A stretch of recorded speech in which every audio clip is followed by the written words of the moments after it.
శ్రీవారి లడ్డు ప్రసాదం పవిత్రత మళ్లీ పునరుద్ధరించామని టీడీపీ అధికారులు ప్రకటించారు. దీనికి సంబంధించి టీటీడీ అధికారికంగా ట్వీట్ చేసింది.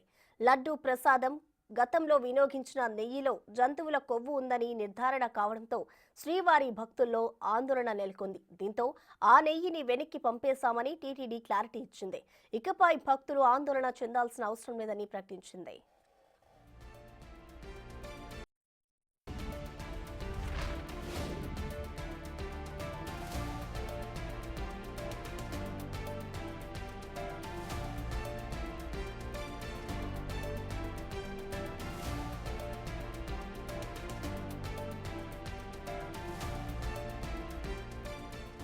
ఇకపై పూర్తి ప్యూరిటీ ఉన్న నందిని డైరీకి సంబంధించిన నెయ్యిని వాడుతున్నామని తెలిపింది. ప్రసాదాల పవిత్రతపై ఇక భక్తులు భయపడాల్సిన అవసరం లేదని టీటీడీ ట్వీట్ చేసింది. నెయ్యిని మార్చిన తర్వాత లడ్డూ ప్రసాదంలో టేస్ట్ మారిందని ఓ భక్తుడు తెలిపాడు. టేస్ట్ చాలా అద్భుతంగా ఉందని చెప్పాడు. ఇకపై భక్తులు ఆందోళన చెందాల్సిన అవసరం లేదని అన్నాడు.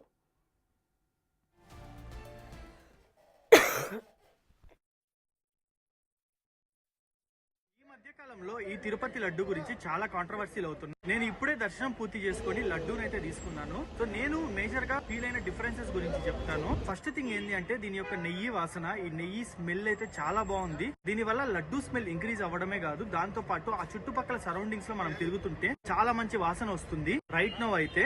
అండ్ చూడడానికైతే సేమ్ ఇంత ముందు ఎలా ఉందో ఇప్పుడు కూడా అలాగే ఉంది. టేస్ట్ అయితే చేద్దాము దీన్ని. సో టేస్ట్ అయితే చేస్తున్నా.